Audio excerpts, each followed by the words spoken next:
Okay, so I'm going into my garage now, which is a mess. Um, just got my car back. I brought it back from the shop after I did all that engine maintenance.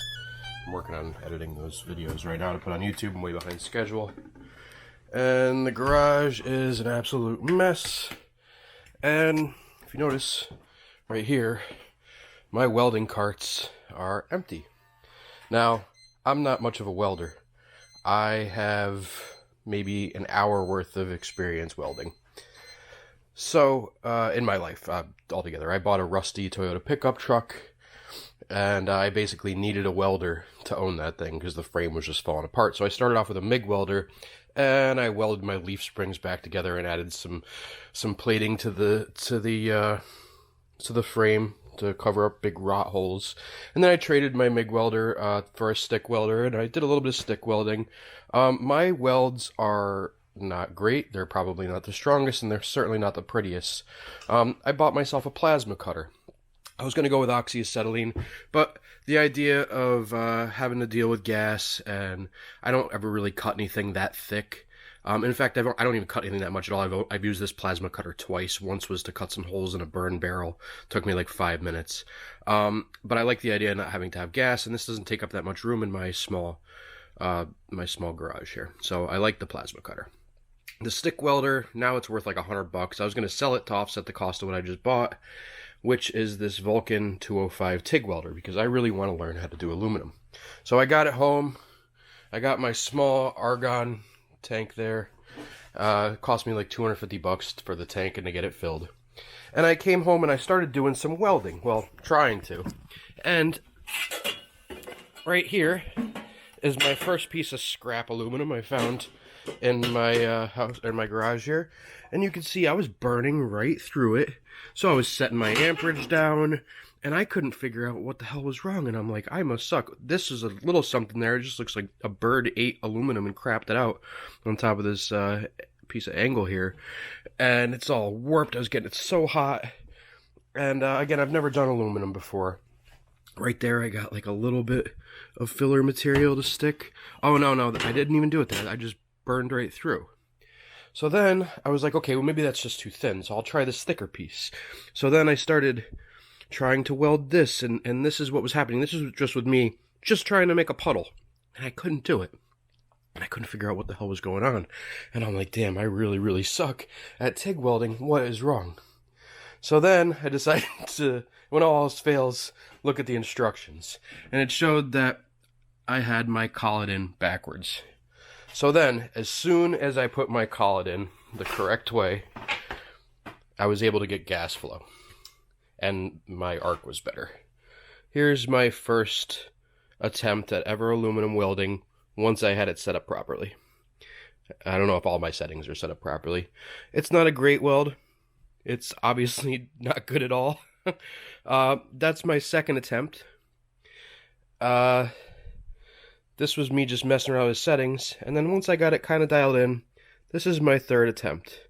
It's certainly not, stacked dimes by any means, but it's not horrible. So I'm pretty proud of that for my third attempt at making a bead, which is really like my 100th attempt when I had the wrong settings. So if you guys do have this Harbor Freight welder, make sure your collet is going in the right way. So the reason I want to learn how to aluminum weld is because the NSX trailer I'm working on up here, I keep setting deadlines for it, which just causes stress because things happen, like, worldwide pandemics set you back, and you gotta wait for parts to come from Japan and whatnot. So I'm done setting deadlines for myself. It'll get finished when it gets finished. And that's just it. I'm just going to do it at my own pace. But anyway, I want to learn how to weld aluminum so that I could weld another roof rack that'll hold the tent on the trailer. I want to weld some bracing in here, kind of like a roll cage sort of, just to kind of support everything, because once you cut a car in half, it gets a little flimsy. That roof isn't the strongest right now because there's not anything holding it across. So, yeah. So that's what I'm going to do. But anyway, that's just a quick update of what's going on, and hopefully I can improve on my welding pretty quick. Right now I'm going to go to my local metal supply place, and I'm gonna go get some scrap aluminum, and I'm gonna keep practicing and just try to put some hours in, hoping that it won't take me more than a tank to learn how to do it properly. I'm pretty confident that it won't, but if it does, it does. And I'm gonna buy some scrap aluminum and try to do butt welds and fillet welds and outside welds, and then the next thing I'm going to do is attempt to build a version 2 of this roof rack. This one, I have it so you could open the rear glass and the trunk and you can get to the engine bay, but on the trailer, that's not really going to be necessary. And also, I have it held on by these Sea-Sucker suction cups here so that I don't damage the panels. I didn't want to drill them. I actually did damage one of the panels when I dropped my tent on it, putting it by myself there. If you could see, there's a nice gouge. There's actually another one under there. Anyway, so I think what I'm going to do with this one here is, this next one, just hit my head on the lift, is I'm going to have a piece of aluminum coming up here that goes in between the body gaps. So I'll still be able to open the trunk on the trailer, and I will bolt it right to the frame and have it come up. And as far as it being a trailer, I mean, bodywork, people drill holes in aluminum trunks for wings, and you could fill it in if you get good enough at welding later. So I'm not against drilling holes in this trailer, so I may just drill the top of the roof rack right onto it instead of using suction cups for the trailer.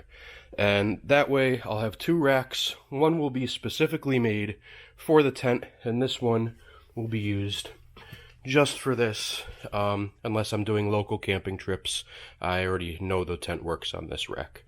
But to be a little bit of a simpler design, and maybe even a little stronger, I think if I bring the risers from the actual frame of the car up, I think that, and I can make them a lot wider, I think that that'll work well, and give me some more stability. So anyway, stay tuned. I hope you guys enjoy what I'm doing, and I'm enjoying it. It's a little stressful when I set myself deadlines, but besides that, I'm actually really excited to see this come together. It's been something I've wanted to do for a while, so alright, here goes. Stay tuned. Thanks. Also, since I mentioned how I dropped my tent on the car, I didn't ever want that to happen again. So what I did was I put a winch up there in the ceiling, and it's like a 400-pound winch from Harbor Freight. It was 99 bucks. Then I had 20% off coupon, so it came to 80 bucks. But I got this thing here, and I could just, you know, lower the tent onto the car by myself.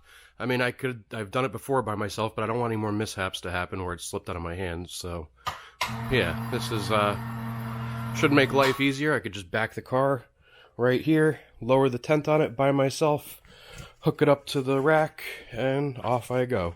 So, well, probably not the best solution, but only one I came up with. Not a lot of thinking, and it works. So, okay, so just got back. I haven't eaten anything today. I'm a little shaky because I'm just running on caffeine, and they're certainly not pretty welds, but you know what? It's together. It's holding. I'll worry about making them pretty as I get better at penetrating all the way through the metal there. I gotta figure out what setting. So I did these on 120 amps.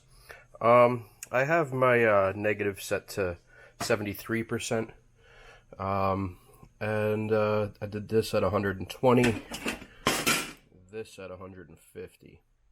I'm still getting used to the pedal about letting off and when to let off and everything, so I'm still going to need hours of practice until I can get it decent. But I'm still happy with my first one. Actually, I like that one better than the rest of them. So, as far as looks-wise, I don't know if it's strong, but I'll get there. Alright everybody, thanks for watching. I appreciate you tuning in. I appreciate the support. Don't forget to like, comment, and subscribe below, and stay tuned for more videos coming shortly. I try to release one every week. Thanks.